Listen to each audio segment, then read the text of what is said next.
el libro de Jonás es un libro muy interesante porque quizás es un profeta.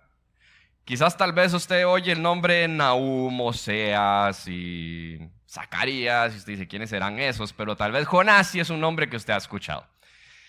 Y la historia de Jonás, quizás todos la hemos escuchado, todos la conocemos por algo que aparece en exclusivamente 3 versículos de este libro. Y es el gran pez que aparece. Y este gran pez ha generado un montón de discusiones y usted se puede meter y la gente habla y al final hablan y hablan de un montón de cosas y de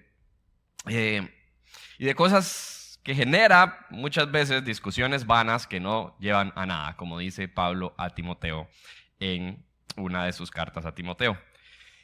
Sin embargo, este libro tiene 4 capítulos y este libro habla acerca de la profundidad de la gracia de Dios. Si usted ve el título que hemos puesto ahí de Jonás, dice la profundidad de la gracia de Dios. Y esa es la pregunta con la que usted y yo tenemos que venir cada domingo de octubre a este lugar.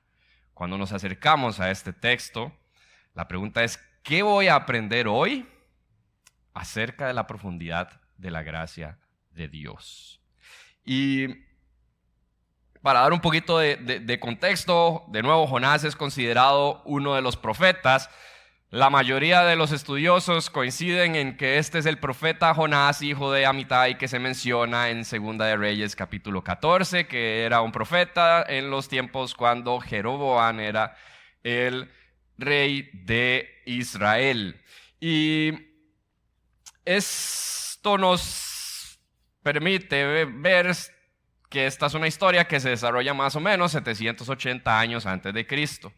Dado que a Jonás lo envían a la ciudad de Nínive, ahora lo vamos a ver, y esa ciudad es destruida en el 612 más o menos antes de Cristo. Así que ese es el contexto más o menos donde se da esto. Ahora, Jonás tiene una particularidad bien interesante, y es que Jonás es el único profeta al que se le dice que vaya y predique a una nación extranjera. Si usted lee el resto de los profetas hablan de las naciones extranjeras, hablan de Asiria, hablan de Damasco, hablan de un montón de otras ciudades y un montón de otros lugares, pero no hay ningún otro profeta en la Biblia al que Dios le pida que vaya específicamente a una nación extranjera. Y es por eso que queremos estudiar este libro en este mes particular. Hoy vamos a estar en el capítulo 1 del libro de Jonás. Y vamos a ver cómo Dios pide esto a Jonás, ¿no? Que Jonás vaya a Nínive y que predique. Y Jonás hace exactamente lo opuesto de lo que Dios le pide. Y esta porción entonces de la historia, esta parte del texto que vamos a estudiar usted y yo hoy, nos habla acerca de algunas señales de cómo usted y yo podríamos estar huyendo del Señor. ¿Y qué es lo que hace Dios cuando usted y yo huimos? Así que, ¿qué le parece si oramos y vamos a nuestro texto de hoy? Padre, damos gracias, Señor, porque nos das el privilegio de venir a tu palabra, Señor. Gracias porque tenemos todo el consejo tuyo, Padre. Porque podemos leerlo en nuestro idioma, porque podemos reflexionar en él, podemos meditar en él, porque tú nos has traído a este lugar, Señor, porque tú tienes un mensaje para nosotros, Señor.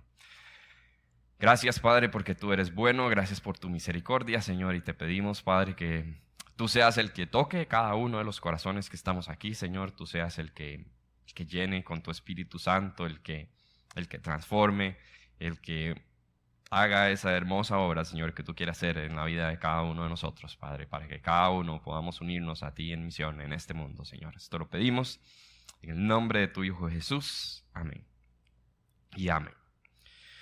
Muy bien, entonces iniciamos con nuestra historia de hoy. De nuevo, Jonás, capítulo 1, versículo 1. Dice así: La palabra del Señor vino a Jonás, hijo de Amitai. Levántate y ve a la gran ciudad de Nínive y proclama contra ella que su maldad ha llegado hasta mi presencia.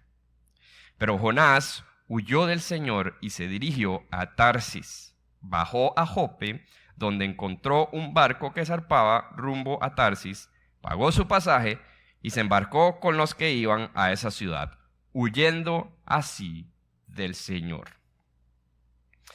Entonces la palabra de Dios viene a Jonás. ¿Sí? Jonás, necesito que agarres las cosas, que te vayas a Nínive y que le digas a esa gente que su maldad ha llegado hasta mi presencia. Y Jonás agarra los chunches y se va en dirección literalmente totalmente contraria a donde estaba Nínive. Y esto para quienes se ubican más en un mapa, hoy Nínive está en lo que conocemos como Irán, Irak probablemente, digamos que eso está noreste de Israel.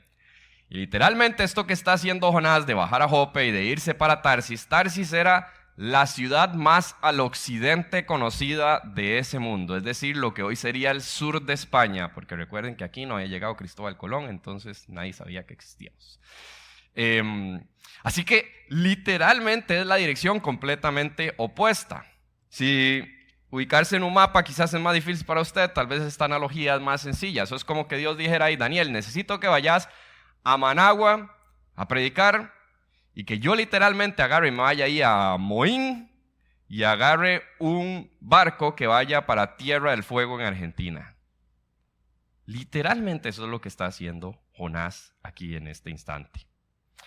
Y es interesante porque el autor no nos dice absolutamente nada acerca de por qué Jonás hace esto.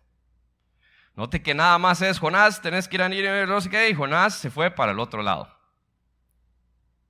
Y la respuesta a esta pregunta de por qué Jonás lo hace está hasta el capítulo 4. Así que usted va a tener que venir todos los domingos de octubre para darse cuenta por qué Jonás hizo esto.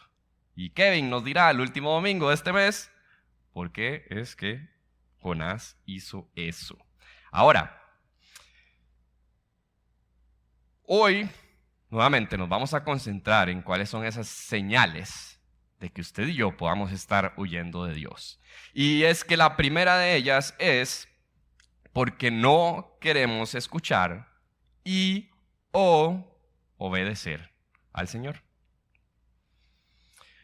No sé si a usted le ha pasado, no sé si usted ha querido sentir esto, pero en algún momento yo he querido como que Dios abra el cielo y le hablara a uno así como hablan en el Antiguo Testamento y que me dijera, Daniel, necesito que vayas y hagas no sé qué cosa. Así como le dijo a Jonás, oiga, necesito que se vaya para Nínive y no sé qué.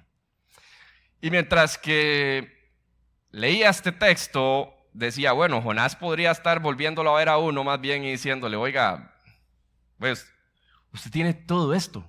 Yo no tenía eso. Usted tiene toda la palabra de Dios. Usted tiene a Jesús. Usted tiene el Espíritu Santo. Más bien Jonás diría, usted es el que no tiene excusa.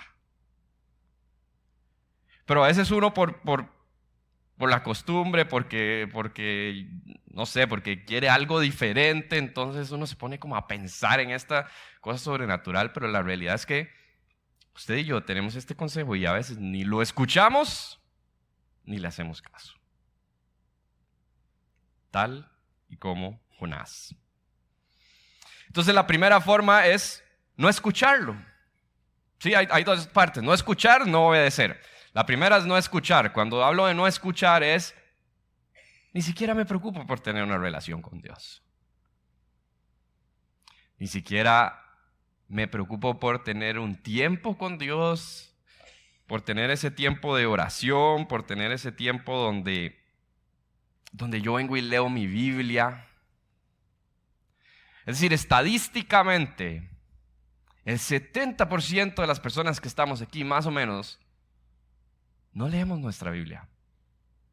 Y esa es una estadística aterradora, que la gente que está en la iglesia no lee su Biblia, porque ¿dónde está entonces ese anhelo de mi relación con Dios? Porque ¿cómo me hago yo llamar cristiano si no tengo una relación con Cristo? Porque No lo busco porque no tengo esa relación, porque uno dice, no, pero yo sí soy cristiano, si yo voy a la iglesia, si yo me levanto tempranito, es más, voy al de las 9 y todo, o sea, yo de verdad le pongo bonito.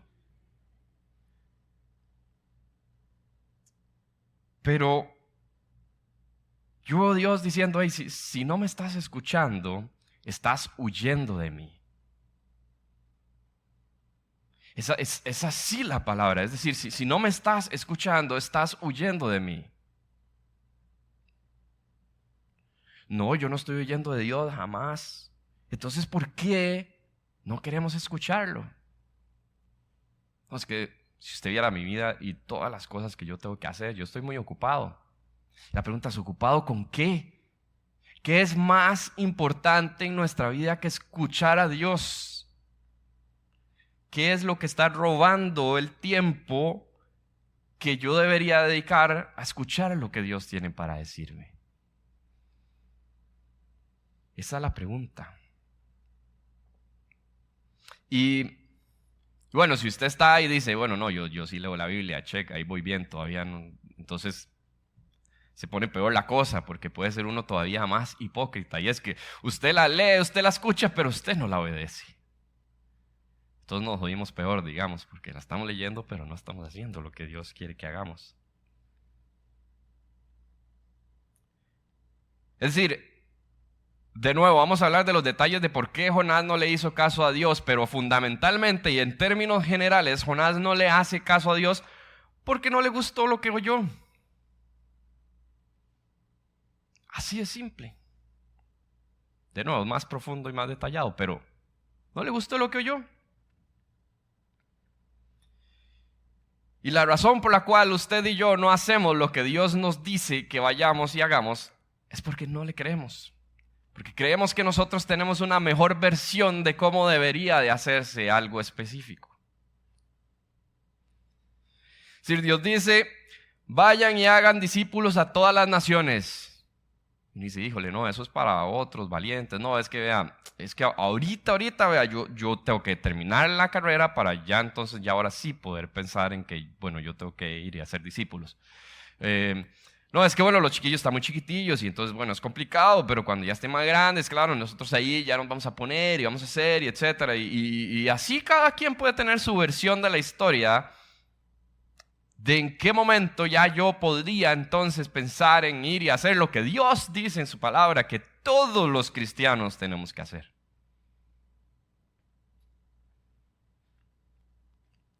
Ama a tus enemigos, dice Jesús. No es que Dios no sabe lo que son, es que son unos, no, es que no los conoce, no los ha visto. Dar a los pobres. No, es que yo ya he hecho eso y es que la gente se abusa y es una barbaridad. Y orar sin cesar. No, es que yo mejor le escribo a Martita porque yo creo que a ella Dios sí la escucha.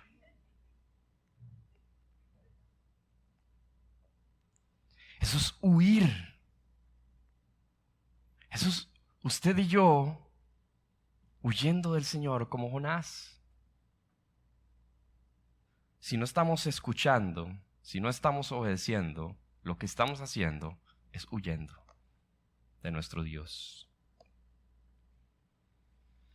Entonces, Jonás hace su plan para irse lo más lejos posible. Y dice el versículo 4, pero el Señor lanzó sobre el mar un fuerte viento y se desencadenó una tormenta tan violenta que el barco amenazaba con hacerse pedazos. Todos los marineros tenían miedo y cada uno clamaba a su Dios. Y arrojaron el cargamento al mar para aligerar el barco. Jonás, en cambio, había bajado al fondo de la nave para acostarse y dormía profundamente. Entonces Dios lanza una tormenta, ¿sí? Pregunta de reflexión para el Semilla en Casa, para que la anote para esta semana. ¿Cuál es la relación de esta tormenta con la profundidad de la gracia de Dios? Tiene varios días para reflexionarle de aquí hasta que tenga su reunión de semilla en casa. Y si no tiene, entonces le quedan como 40 minutos para contestármela al final de la celebración. Todo el mundo empieza a ver qué hace, la tormenta se viene, los marineros dicen, bueno, ¿qué hacemos? Bueno, empecemos a tirar carga, ¿no? Decían que en las tormentas, si usted quita la carga del barco, es más fácil que el barco siga subsistiendo encima del agua, y están ahí orando cada uno a sus dioses, haciendo ahí, viendo a ver qué hacían, y Jonás está abajo dormido. Dice Jesús en Lucas capítulo 12, los versículos 54 al 56. Dice, luego añadió Jesús dirigiéndose a la multitud: cuando ustedes ven que se levanta una nube en el occidente, enseguida dicen, va a llover, y así sucede. Y cuando sopla el viento del sur, dicen, va a hacer calor, y así sucede. Hipócritas, ustedes saben interpretar la apariencia de la tierra y del cielo. ¿Cómo es que no saben interpretar el tiempo actual? Esta señal de que usted y yo podemos estar oyendo de Dios es muchísimo más sutil. Es decir, usted y yo ponemos atención al clima. Usted y yo decimos, es octubre, octubre llueve. Usted y yo vemos las nubes, o usted y yo sentimos el vaho del calor en la mañana y decimos, se va a venir un aguacero en la tarde. Usted y yo sentimos, hay un burbujeo en el estómago y usted dice, híjole, mejor me voy porque se va a poner complicado. Usted y yo estamos poniendo atención a las señales de nuestro cuerpo, estamos poniendo atención a las señales, pero muchas veces estamos dormidos con respecto a lo que Dios está haciendo a nuestro alrededor. Y eso es bien peligroso. Antier íbamos camino a Bangares, nos fuimos el viernes en la noche y se dieron una serie de situaciones para que nosotros estuviéramos en el mismo lugar, en el mismo momento que doña Leti, la esposa de don Oscar, el pastor de Bangares, que muchos de ustedes conocen. Resulta que ella estaba ahí con su hija, con su nieta, y habían tenido un accidente de tránsito muy poco antes de que nosotros las encontráramos ahí. Y fue, para hacer la historia un poco más corta, unos minutos después íbamos y nos topamos otro choque, como siempre, de camino a Guanacaste, no un choque, y uno está ahí, ¿verdad?, con el carro frenado. Y tenía un audio del pastor Oscar. Y el audio del pastor Oscar era un audio consternado, donde él me decía, Daniel, es que, bueno, estaba preocupadísimo, y un tono, ¿verdad? Daniel, es que no sé, bueno, mi hija y mi esposa tuvieron un accidente, y me contó un pajarito que ustedes estaban cerca, vea, Daniel, por favor, vayan cerca de ellas, no las dejen irse ahí solas, no sé qué y no sé cuánto. Y a lo que yo respondo a este audio, nada más le escribo, tranquilo, aquí voy manejando su carro. Y el siguiente audio que él me manda es un audio con otro tono de voz completamente. Y lo primero que el pastor me dice es, Daniel, Dios es bueno. Y él empieza a decir y agradecerle a Dios. Y yo lo único que me quedé pensando es, el pastor Oscar está viendo lo que Dios está haciendo alrededor. Yo voy aquí ejecutando tareas nada más porque yo, Daniel, tengo qué sé yo, ¿cómo decirlo? Esa personalidad de que tengo que hacer paso 1, paso 2, paso 3. Entonces yo dije, paso 1, cambiarme de carro, irme a manejar el otro carro. Paso 2, ir manejando el otro carro. Y nada más iba ahí en automático. Y yo dije, ¿en qué momento yo, que voy a hablar de esto el domingo, no me paré a pensar qué es lo que Dios está haciendo en medio de lo que está pasando alrededor mío? ¿Cuál es la oportunidad que Dios nos está dando? ¿Cuáles son todas las circunstancias que hicieron que estemos ahí en el mismo lugar y que pudiéramos acompañarlas? Porque todas estaban en shock. Y me puse a reflexionar en esto. ¿En cuántas veces sutilmente no estamos poniendo atención a lo que Dios está haciendo alrededor de nosotros? En ¿Por qué no estamos atentos a las circunstancias, a las situaciones, a lo que pasa? Porque a veces estamos tan dormidos como Jonás. Dios lanza la tormenta y Jonás, en lugar de ver qué es lo que Dios está haciendo, cómo Dios está llamando su atención, lo que hace es irse y dormir y estar completamente dormido.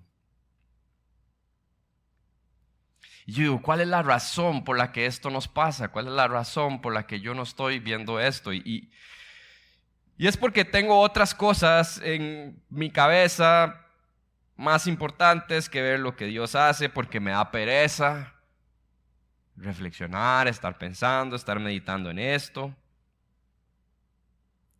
Y ayer les comentaba a los que estaban allá en Hangares que iba a decir esto hoy. Pero decía, antes de irnos a los comedores y antes de participar ahí, decía, pongamos atención a lo que Dios quiere decirnos a cada uno de nuestros corazones a través de lo que vamos a hacer hoy. Y eso es lo que usted y yo necesitamos estar haciendo constantemente. En lugar de ir en remoto, en lugar de ir haciendo las actividades ahí, un momento, hagamos una pausa, veamos, pongamos atención a lo que Dios ha hecho.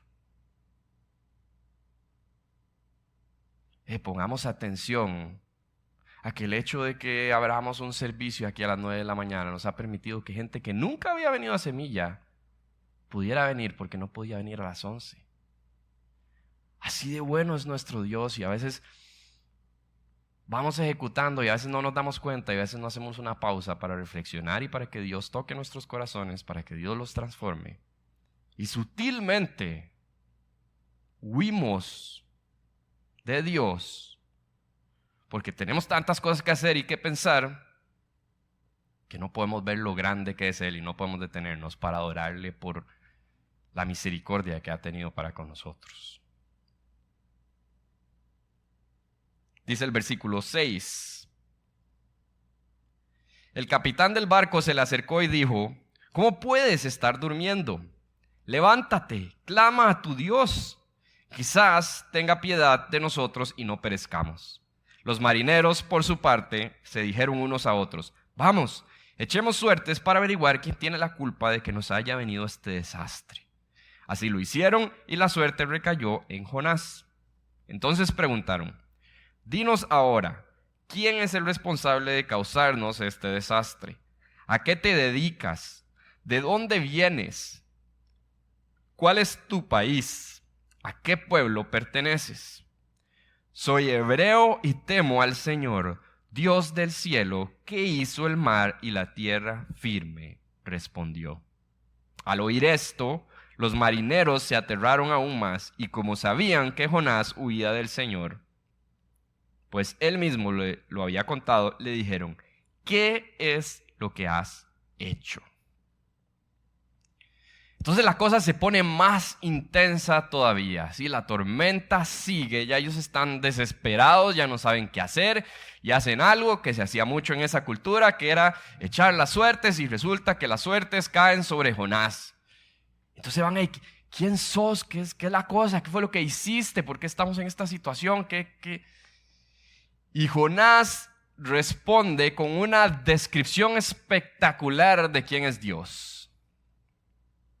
El problema es que si usted viene poniendo atención a la historia, y a que este Jonás hizo exactamente lo opuesto a lo que Dios quería que hiciera, usted podría ver que lo que Jonás está diciendo es de la boca para afuera.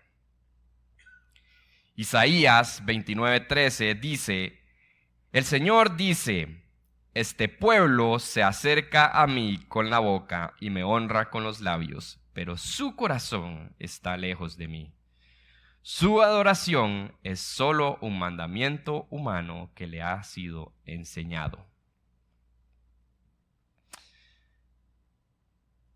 Creo que entre más tiempo tiene usted de ser cristiano, más fácil podría ser que esto a usted le pase.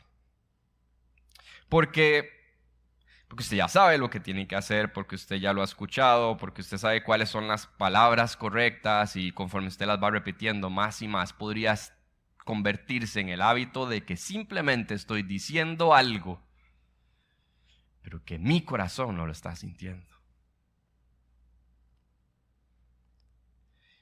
Es decir, algo tan sencillo como cuando, buenos días, hermano, ¿cómo le va? Y yo pienso, ¿cómo le voy a decir hermano si no tengo relación alguna con esta persona? Es decir, a mí se me cae la cara de vergüenza decirle a alguien, ¿cómo le va, hermano? Cuando no sé ni cómo se llama. Y yo entiendo, ¿no? Somos hermanos en Cristo, por supuesto, claro que sí, pero yo siempre reflexiono con respecto a esa palabra en particular como... Es decir, es a lo que Dios me llama, que nosotros tengamos una relación aquí como de hermanos, que somos hermanos en la fe, y porque vivimos juntos, y porque batallamos juntos, y porque nos alegramos juntos, y porque lloramos juntos, y porque... Pero son estas palabras, ¿no? Y la persona contesta, gracias al Señor, todo bien, Dios es bueno. Y en el fondo podría estar pasando una situación terrible. Pero contestamos con las palabras que parecieran ser correctas, pero lo que Dios quiere es nuestro corazón. Lo que Dios está buscando es el corazón, el suyo, el mío. Y si nuestro corazón se está sintiendo mal, eso es lo que Dios quiere que nosotros digamos.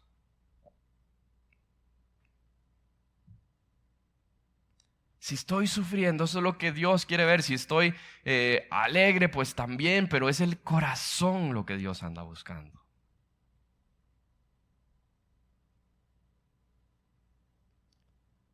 Hay que tener mucho cuidado con andar diciendo las palabras correctas, pero no con el corazón correcto. Es esta manera también en que usted y yo podemos estar huyendo del Señor, escondiéndonos detrás de las palabras. Es la razón por la cual usted ve, no sé, en las últimas semanas han pasado varias cosas con pastores que son reconocidos mundialmente y que de pronto aparece este caso y nadie sabía. Y el mensaje que dio el domingo anterior en su iglesia, un mensaje espectacular. Porque muy fácilmente en la vida cristiana nos podemos estar escondiendo detrás de esas palabras correctas. No lo haga, por favor. Porque eso también es estar huyendo de nuestro Dios. Versículo 11 dice, pero el mar se iba enfureciendo más y más, así que preguntaron, ¿qué haremos contigo para que el mar se calme? Tómenme y láncenme al mar, verán que el mar se calmará, les respondió. Yo sé bien que por mi culpa se ha desatado sobre ustedes esta terrible tormenta. Sin embargo, en un intento por regresar a tierra firme, los marineros se pusieron a remar con todas sus fuerzas, pero como el mar se enfurecía más y más contra ellos, no lo consiguieron. Entonces clamaron al Señor, oh Señor, tú haces lo que quieres. No nos hagas perecer por quitarle la vida a este hombre, ni nos hagas responsables de la muerte de un inocente. Así que tomaron a Jonás, lo lanzaron al agua y la furia del mar se aplacó. Cuarta señal de que usted puede estar huyendo del Señor, y es tomar la salida fácil. ¿Sí? Jonás llega y dice, ¿sabe qué? Mejor tírenme al mar. Se da por vencido por completo. Tira la toalla. Así que, yo no valgo nada, mejor tírenme ahí y ya, acabemos con esto. Muchas veces la salida más fácil es dejar de ir a la iglesia, porque yo no tengo remedio, porque nadie me saluda, porque miles de razones. Y es lo más fácil. Dejo de ir, sigo con mi vida, ya, que nadie me joda, y ya, porque yo soy un caso que no tiene remedio. Otra que decimos y usamos también es, más en la vida matrimonial, es: usted me conoció así, ahora se aguanta. ¿No? Y fuera de la vida, con los amigos, no sé qué. Es que vea, es que yo soy así. Así soy yo. Así me hizo Dios. Ah, bueno. Porque eso es más fácil que permitirle a Dios que trabaje mi carácter. Porque eso es más fácil que mostrarle a Dios, que mostrarle a los que están a mi alrededor cuáles son mis luchas. Porque eso es más fácil, porque eso me da pereza, porque es que implica trabajo, porque es que implica ponerle, porque es que implica estar orando sin cesar por aquello que me cuesta, porque implica de mi tiempo, porque implica de mis fuerzas, de mis energías, y entonces prefiero tomar la salida fácil.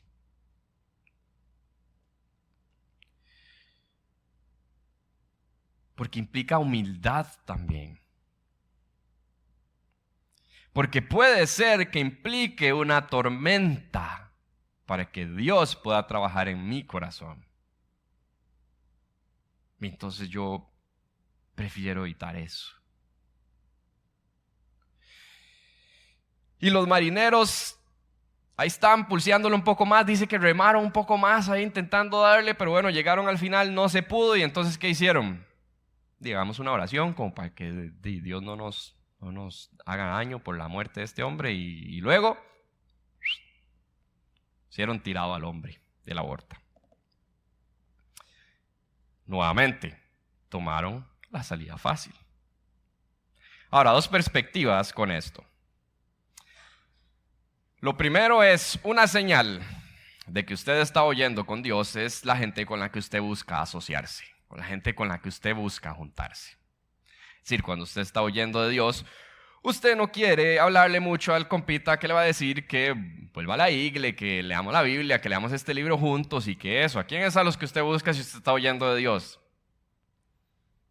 Y a los compitas que no le van a decir nada, a los que vamos a hablar ahí de la liga de Saprissa, a los que vamos a hablar de, no sé, de lo que sea, de cualquier tema, a los que vamos a salir ahí, vamos a decir tonteras y vamos a decir chistes y vamos a hacer chota de todos los demás que no están ahí. A esos a los que usted busca cuando usted está oyendo del Señor. Porque es más fácil. Porque yo no quiero escuchar ni oír a Dios, porque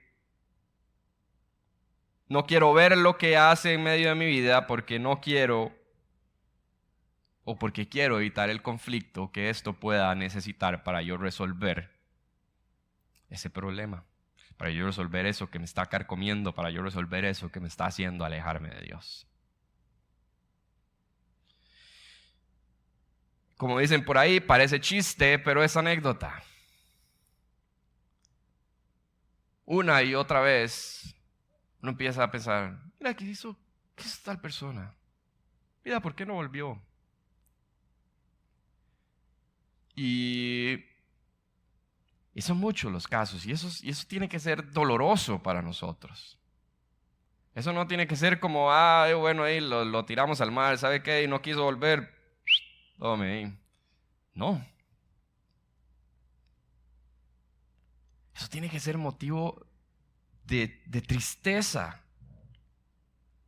Y eso me lleva a la segunda perspectiva de la reflexión, es decir, la primera de nuevo, desde la perspectiva personal de que pudiésemos estar huyendo de Dios, es ¿con quién me estoy juntando? ¿A quién me estoy acercando? Es decir, Jonás se fue y buscó marineros fenicios, extranjeros, que no le hablaran nada de Dios, que no dijeran nada y al final que lo tiraran y quisieran lo que él quería, que era que lo tiraran al mar para que se muriera. Pero la segunda perspectiva es la perspectiva de cuando yo estoy como amigo. Y es cuando yo estoy cerca de alguien que está huyendo. Es decir, lo tiro al mar o seguimos remando y vemos qué pasa, pero vamos a remar hasta el final. Porque lo más fácil es tirarlo al mar, porque lo más fácil es cuando ya uno dice, no, es que ya no se puede, ya por más que le digo, no, es que yo he intentado mandarle un montón de mensajes, pero no me contesta y ya no sé qué hacer. Lo más fácil es decir, bueno, no, ya estuvo, ya yo hice todo lo posible. Como hicieron los marineros, ¿sabe qué? Ya hicimos todo, ya le pedimos a Dios, ya tiramos todo por la borda, ya hicimos de todo. Ya no queda más que tirarlo al agua. Pero eso no es a lo que Dios nos llama a usted y a mí. De nuevo, Dios nos llama a ser hermanos en Cristo. Y eso significa que yo a mi hermano de sangre, yo no lo tiraría de la borda de un barco jamás en la vida. Jamás. Y ese es el sentimiento, esa es la forma en la que Dios nos llama a tener relaciones con todos los que somos parte del cuerpo de Cristo.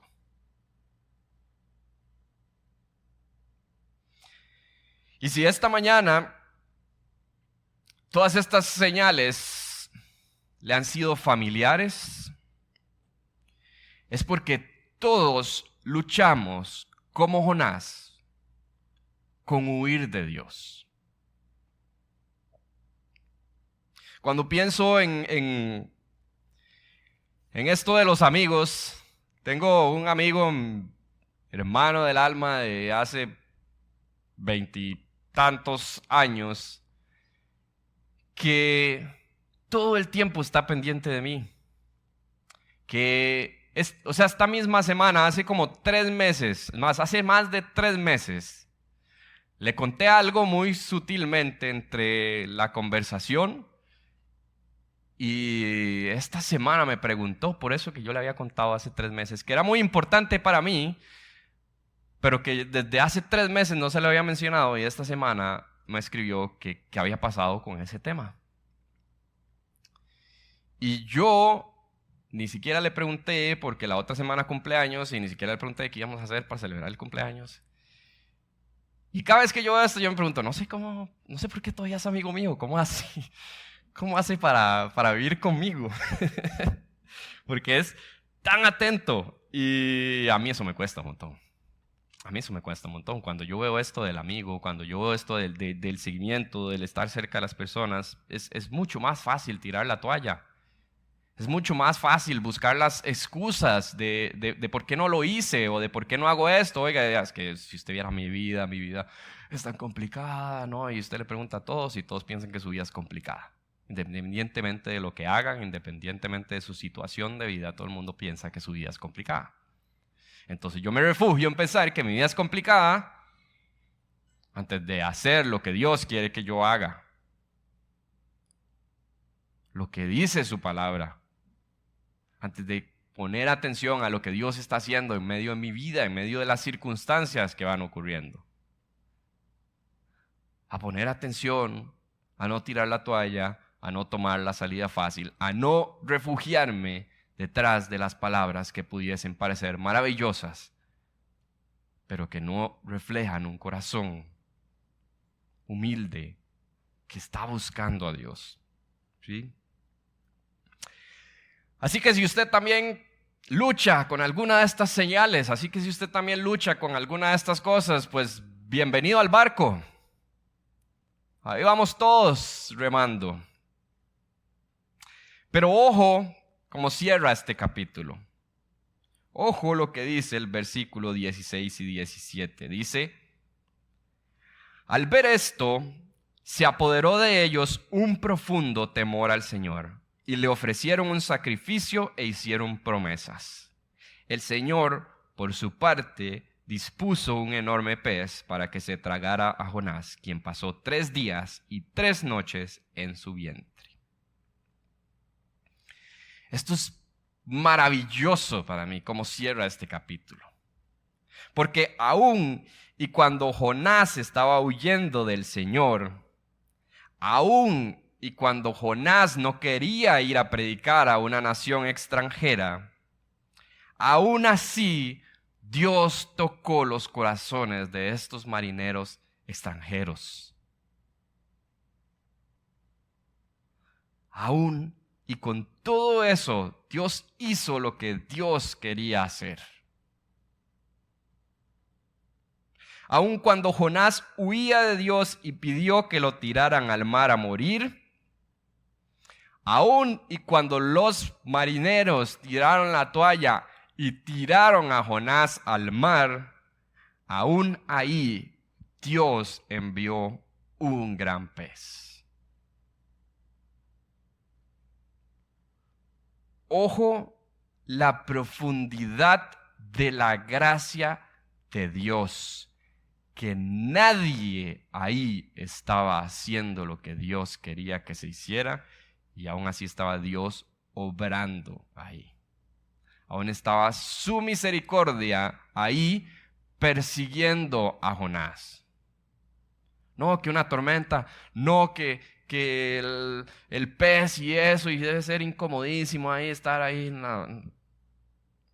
La gracia de Dios profunda. Que aun y cuando usted y yo podamos estar huyendo, aun y cuando usted y yo podamos mostrar alguna de estas señales, aún y ahí Dios nos sigue persiguiendo. Aún así, nuestro Dios va y busca a la oveja que está perdida, deja las 99, solo por ir a la que está perdida. Si hoy usted y yo estamos aquí, es porque Dios a usted y a mí nos sigue persiguiendo. Porque su misericordia nos sigue alcanzando. Es porque Dios te está persiguiendo a cada uno de los que estamos aquí.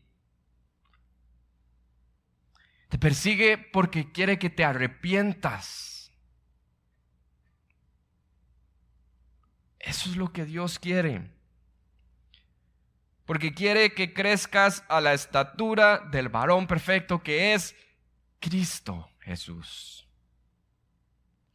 Y eso es maravilloso. Eso no se compara con absolutamente nada de lo que esta vida le pueda ofrecer a usted y a mí. Si me acompañan los de adoración, por favor. Dice Mateo, capítulo 12, 40, 41. Dice Jesús estas palabras. Por si usted estaba todavía ahí pensando en el gran pez. Dice Jesús estas palabras. Porque así como Jonás estuvo 3 días y 3 noches en el vientre de un enorme pez, también 3 días y 3 noches estará el Hijo del Hombre en el corazón de la tierra. Los habitantes de Nínive se levantarán en el juicio contra esta generación y la condenarán, porque ellos se arrepintieron al escuchar la predicación de Jonás. Y aquí tienen ustedes a uno más importante que Jonás. Hay uno con un mensaje más importante que el de Jonás. Hay uno que es más importante que Jonás. Hay uno que no huyó. Hay uno que hizo la voluntad del Padre. Hay uno que pasó 3 días en el corazón de la tierra por usted y por mí. Hay uno que resucitó. Hay uno que reina por los siglos de los siglos. Y eso es lo que usted y yo venimos y celebramos cada domingo. Así que yo quisiera invitarle a que usted se ponga de pie con nosotros, a que usted tome sus elementos de la cena del Señor y a que podamos celebrar juntos. Y a que si alguien me ayuda con la mía, se me olvidó. Gracias, David.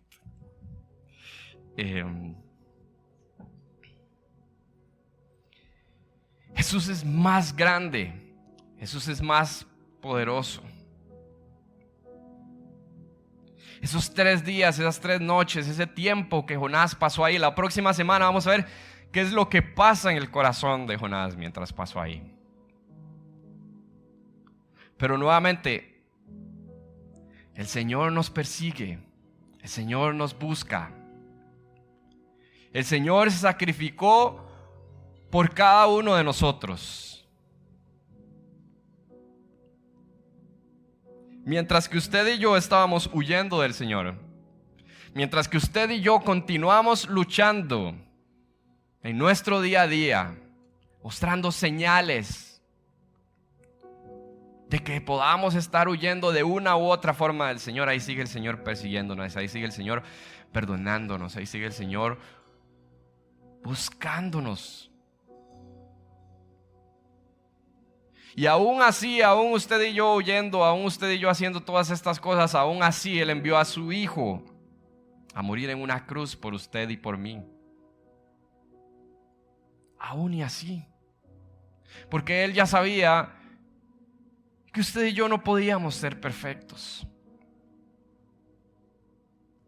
Pero en su amor y en su bondad, dijo: no, yo voy, yo muero en una cruz y yo perdono todos los pecados si tan solo creen en mí.